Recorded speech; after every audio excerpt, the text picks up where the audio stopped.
General programming के अंदर constant हमारे पास वो वैल्यू होती है जो जब एक दफ़ा डिफाइन की जाती है और इनिशियलाइज की जाती है उसके बाद वो कभी भी चेंज नहीं होती और थ्रू आउट दी एप्लीकेशन को हमारे पास हमेशा उसकी वैल्यू सेम ही रहेगी। और बास प्रोग्रामिंग लैंग्वेज कांस्टेंट्स को डिफाइन करने के लिए स्पेशल कीवर्ड को यूज़ करती हैं लाइक सी शार्प, जिसमें हमारे पास कांस्टेंट्स को डिक्लेयर करने के लिए CONST कॉन्स्ट कीवर्ड है। और सेम वे कॉटलन लैंग्वेज के अंदर भी कांस्टेंट्स को डिक्लेयर करने के लिए हम स्पेशल कॉन्स्ट कीवर्ड्स को यूज़ करते हैं। लेकिन कॉटलन लैंग्वेज के अंदर कांस्टेंट के साथ काम करते हुए एक चीज़ काफ़ी कंफ्यूजिंग है फॉर बिगिनर्स, वो ये है कि किस वक्त हमने कॉन्स्ट कीवर्ड को यूज़ करना है और किस वक्त हमने सिंपली वैल कीवर्ड के थ्रू इम्यूटेबल वेरिएबल को यूज़ करना है। और हम देखेंगे इस वीडियो के अंदर डिटेल में कि किस तरीके से हम कांस्टेंट्स को डिक्लेयर करते हैं कॉटलन लैंग्वेज के अंदर। So let's get started.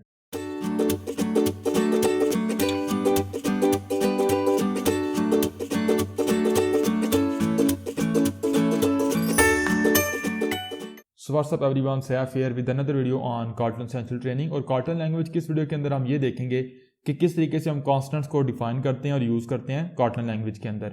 तो यहाँ पे हमारे पास हमारा वेरिएबल्स का ब्लैंक प्रोजेक्ट है। अब सपोज करें जिस तरीके से हम नॉर्मली कांस्टेंट्स को डिफाइन करते हैं जावा के अंदर या सी शार्प या दूसरी लैंग्वेजेस के अंदर, उसके ऊपर बाद में आएंगे। लेकिन कॉटलन लैंग्वेज के अंदर ऑलरेडी हमने देखा है कि हमारे पास जनरल किसी भी वेरिएबल की दो टाइप्स होती हैं, या कह लें कि दो तरह के वेरिएबल्स होते हैं, इम्यूटेबल या म्यूटेबल। और कांस्टेंट भी हमारे पास वही वैल्यू होती हैं जो इम्यूटेबल होती हैं, एक दफ़ा डिफाइन हो जाए तो दोबारा उनको चेंज नहीं कर सकते। तो सपोज करें मैं अपनी मेन कोड फाइल के अंदर यहाँ पे कोई भी वैल्यू डिफाइन करता हूँ लाइक वैल। अब चूंकि ये कांस्टेंट है तो ये मेरे पास ऑल अपर केस में होगा माई लव, और इसको मैं वैल्यू दे दूंगा पाकिस्तान की वैल्यू दे दूंगा इसको, और यहाँ पे मैं इसको यूज़ कर लूँगा। और यहाँ पे मेरे पास वैल्यू आ जाएगी माई लव की। अब अगर फॉर एग्जाम्पल मैं इसको रन करता हूँ तो एज एक्सपेक्टेड हमारे पास जो वैल्यू थी पाकिस्तान की वो मैं यहाँ पे मिल गई। लेकिन अब इंपॉर्टेंट चीज़ ये है कि अगर मैं जाऊँ टूल्स कॉटलन और यहाँ पे कोड के ऊपर क्लिक करना इंपॉर्टेंट चीज़ है, कोड के ऊपर क्लिक करें, फिर हमारे पास जो हमारा show Kotlin byte code menu button है ये हमारे पास इनेबल होता है। इसके ऊपर क्लिक करता हूँ और डीकम्पाइल के ऊपर क्लिक करता हूँ। तो अब अगर यहाँ पे हम देखें तो एज एक्सपेक्टेड हमारे पास जो वैल कीवर्ड के थ्रू माई लव हमारे पास कॉन्स्टेंट इम्यूटेबल वेरिएबल था, तो वो हमारे पास प्राइवेट स्टैटिक फाइनल स्ट्रिंग के अंदर गया और उसकी वैल्यू आ गई हमारे पास पाकिस्तान। लेकिन यहाँ पे इंपॉर्टेंट चीज़ हमारे पास ये है कि यहाँ पे अगर हम देखें लाइन नंबर 17 के ऊपर तो हमें नजर आ रहा है कि हमारे पास एक पब्लिक गेटर डिफाइन किया गया हमारे इस वेरिएबल के लिए। और अगर आप देखा जाए तो इसकी हमें रियली कोई ज़रूरत नहीं, क्योंकि हम देखें प्योर जावा के अंदर तो स्टैंडर्ड हमारे पास ये क्लास फील्ड है, तो हम इसको डायरेक्ट एक्सेस हमें कर लेना चाहिए। लेकिन अगेन अगर मैं यहाँ पे जाऊँ तो आपने देखा हमारे पास यहाँ पे स्पेशल एक गेटर मेथड को यहाँ पे डिफाइन किया गया।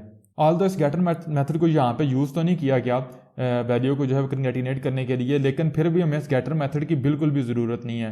तो यहाँ पे ये थोड़ी सी प्रॉब्लम है कॉटलन के अंदर। एक तो यहाँ पे ये प्रॉब्लम है हमारे पास जो हमारी मेन कोड फाइल है इसके ऊपर वेरिएबल्स को डिक्लेयर करने की, कॉन्स्टेंट्स को सॉरी। अब सपोज करें हम यहाँ पे इसको प्रीफिक्स कर देते हैं विद कीवर्ड कॉन्स्ट। अब अगर मैं दोबारा रन करता हूँ अपने इस प्रोजेक्ट को तो आप देखेंगे आउटपुट तो हमारे पास एग्जैक्ट सेम रहेगी। लेकिन अगर मैं अगेन जाता हूँ टूल्स कॉटलन और शो कॉटलन बाइट कोड के ऊपर डिकम्पाइल करता हूँ, तो इस दफ़ा आपने देखा बेसिकली क्या हुआ कि हमारे पास पब्लिक फील्ड क्रिएट की गई माई लव की। और इस दफ़ा चूँकि हमने कॉन्स्ट कीवर्ड को यूज़ किया था तो कंपाइलर ने बेसिकली खुद ये देख लिया कि ये जो वैल्यू है ये बेसिकली हमेशा पाकिस्तान ही रहेगी, थ्रू आउट दी एप्लीकेशन कभी भी चेंज नहीं होगी। तो उसने बेसिकली इस फील्ड को जो हमने कंकैटिनेशन यहाँ पे की हुई थी उसको स्टैटिक एक स्ट्रिंग में डिफाइन कर दिया है यहाँ पे, यानी कि उसने जो पाकिस्तान की वैल्यू थी उसने उसको इसके स्ट्रिंग के साथ स्टैटिकली जो है वो कंबाइन कर दिया है, कंकैटिनेशन की भी हमें ज़रूरत नहीं पड़ी। तो ये है कि राइट नो सिंपली इतना है कि हम कम से कम जो गेटर मेथड था जिसकी हमें बिल्कुल भी ज़रूरत नहीं थी वो हम डिफाइन नहीं थे कर रहे। लेकिन इस चीज़ के साथ एक प्रॉब्लम गेन हमारे पास है कि फॉर एग्जाम्पल मैं यहाँ पे एक न्यू कॉटलन क्लास क्रिएट करता हूँ और कॉन्स्टेंट्स का इसको नाम दे देता हूँ। आई नो कि हमने भी सेपरेट की देखा नहीं कि किस तरीके से कॉटलन के अंदर क्लासेस क्रिएट करनी है, तो सिंपल अभी जो है सिर्फ डेमो पर्पसेस के लिए मैं यहाँ पे कुछ कर रहा हूँ। और यहाँ पे फॉर एग्जांपल मैं फंक्शन कर लेता हूँ सम। तो अगेन यहाँ पे मैं फंक्शन क्लियर कर रहा हूँ, इसका सिंटैक्स राइट नो अगेन आप इग्नोर कर दें, इसको डिटेल में एक दो वीडियोस के बाद देखेंगे।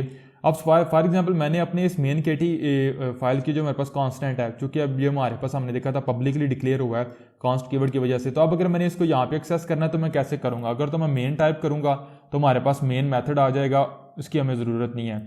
लेकिन इंपॉर्टेंट चीज़ ये है कि हमें ये पता जब हमारी ये वाली मेन .kt फाइल कंपाइल होती है, सॉरी बाइट कोड के अंदर कंपाइल होती है, तो आपने देखा मेन kt के अंदर कन्वर्ट होती है। तो अगर मैं यहाँ पे ये टाइप करता हूँ मेन kt डॉट, तो आपने देखा मेरे पास यहाँ पे भी हमारी जो फील्ड है वो यहाँ पे हमें नहीं मिल रही। तो फिर हम किस तरीके से अपनी इस फील्ड को यहाँ पे एक्सेस कर सकते हैं। लेकिन इस चीज़ से एक चीज़ तो हमें समझ आ गई कि जो हमारी मेन या टॉप लेवल की कोड फाइल होती है वो हमारे पास बेस्ट प्लेस नहीं है हमारे पास कॉटन लैंग्वेज के अंदर कॉन्स्टेंट डिक्लेयर करने के लिए। तो मैं यहाँ से इसको सिंपली कट करूँगा, यहाँ क्या लिखे रिमूव करूँगा। अब जाऊँगा कॉन्स्टेंट्स के अंदर। तो कॉटन लैंग्वेज के अंदर कॉन्स्टेंट्स को डिक्लेयर करने के लिए पहली जो चीज़ ये है कि हमेशा इनको सेपरेट क्लास के अंदर डिक्लेयर करें, और मोर प्रिसाइसली एक स्पेशल हमारे पास कोड ब्लॉक है जिसको हम कहते हैं कंपेनियन ऑब्जेक्ट, जो कि basically simple companion keyword, object keyword, और उसके बाद हमारे पास एक कोड ब्लॉक पैरेंथेसिस है, उसके अंदर हम कॉन्स्टेंट्स को डिक्लेयर करेंगे और यहाँ पे मैं इसको बेसिकली पेस्ट कर दूंगा। अब चूंकि मैंने इसको मेन केटी के फाइल के अंदर एक्सेस करना है, तो यहाँ पे अगर मैं आऊँ तो यहाँ पे अगर मैं इंटेंशन एक्शन के ऊपर जाऊँ तो आपने देखा मेरे पास यहाँ पे constants dot companion dot my love मेरा जो यहाँ पे वैल्यू थी वो एक्सेस हो गई है। और इंपॉर्टेंट चीज़ ये है कि इस कंपेनियन ऑब्जेक्ट के अंदर जितने भी हमारे वैल्यूज़ या फंक्शंस होते हैं वो सारे के सारे बाय डिफ़ॉल्ट ही पब्लिक होते हैं। अगर मैं इसको दोबारा रन करूं अगेन आउटपुट तो 100% सेम रहेगी हमारे पास, लेकिन अगर मैं जाता हूं टूल्स कॉटलन और show byte code Kotlin byte code के अंदर और डीकम्पाइल करता हूं इसको, तो आपने देखा हमारे पास क्या हुआ कि अगेन जो हमारे पास वैल्यू थी वो बेसिकली स्टैटिकली कंपाइल टाइम के ऊपर ही उसको स्ट्रिंग के अंदर कन्वर्ट करके कंकैटिनेट कर दिया गया। और अगर मैं जाता हूँ अपनी कॉन्स्टेंट की क्लास के अंदर और इसको डीकम्पाइल करता हूँ और कॉन्स्टेंट क्लास के ऊपर आऊँ तो आप देख सकते हैं हमारे पास पब्लिक स्टैटिक फाइनल जो कि बेसिकली प्रिटी नॉर्मल है हमारे पास जावा के अंदर, और स्ट्रिंग और हमारे यहाँ पे हमारे पास हमारी फील्ड अवेलेबल है। अब इसको मैं यहाँ पे अगेन क्लोज करता हूँ डीकम्पाइल को। अब दूसरा तरीका हमारे पास एक और है कि जिस तरीके से हम कॉन्स्टेंट्स को यूज़ कर सकते हैं कॉटलन लैंग्वेज के अंदर, वो ये है कि हम बेसिकली एक एनोटेशन यूज़ करते हैं। मैं कॉन्स्ट कीवर्ड को रिमूव कर दूंगा और एनोटेशन यूज़ करूंगा JVM फील्ड, इसको हम यूज़ करेंगे। अगर मैं इसको रन करूँ, रन करने की ज़रूरत तो नहीं, ऑल दो हमारे पास 100% सेम ही जो हमारे पास रिजल्ट है वो आएगा। अब अगर मैं जाता हूँ टूल्स कॉटलन और सॉरी एडिटर के अंदर क्लिक करने tools Kotlin show byte code और डीकम्पाइल करूं तो अब आपने देखा हमारे पास again public static final my love Pakistan की फील्ड आई है। लेकिन अगर मैं जाता हूं मेन केटी फाइल के अंदर और इसको डीकम्पाइल करता हूं तो यहाँ पे आपने देखा बेसिकली क्या हो रहा है कि जो मेरी माई लव की वैल्यू है वो कांस्टेंट की क्लास के अंदर से एक्सेस की जा रही है। पहले तो ये था कि उस वैल्यू को कंपाइलर ने स्टैटिकली कंपाइल टाइम के ऊपर ही बेसिकली स्टैटिकली इस स्ट्रिंग के साथ ही बेसिकली अटैच कर दिया था, लेकिन यहाँ पे जो है उसको एक्सेस किया जा रहा है सेकंड क्लास से। लेकिन परफॉर्मेंस पॉइंट ऑफ व्यू से जो है वो बिल्कुल माइनर सा डिफरेंस है इन दोनों के दरमियान। जो हमने JVM फील्ड अभी यहाँ पे यूज़ की है ये एनोटेशन JVM फील्ड की, और जो पहले हमने कॉन्स्ट कीवर्ड को यूज़ किया था, तो परफॉर्मेंस पॉइंट ऑफ व्यू से अगर हम देखें तो बहुत थोड़ा सा माइनर सा डिफरेंस है। तो इसको अगेन मैं क्लोज करता हूं और मैं पर्सनली प्रेफर करता हूं और आपको रिकमेंड करूंगा कि जो है वो आप रीडेबिलिटी के लिए और बेटर अंडरस्टैंडिंग के लिए कॉन्स्ट कीवर्ड को यूज़ करें। परफॉर्मेंस पॉइंट ऑफ व्यू से भी कह लें कि कुछ माइनर इंप्रूवमेंट आ जाएगी हमारे पास, और ये है कि रीडेबिलिटी पॉइंट ऑफ व्यू से भी कॉन्स्ट कीवर्ड हमारे पास इंपॉर्टेंट है।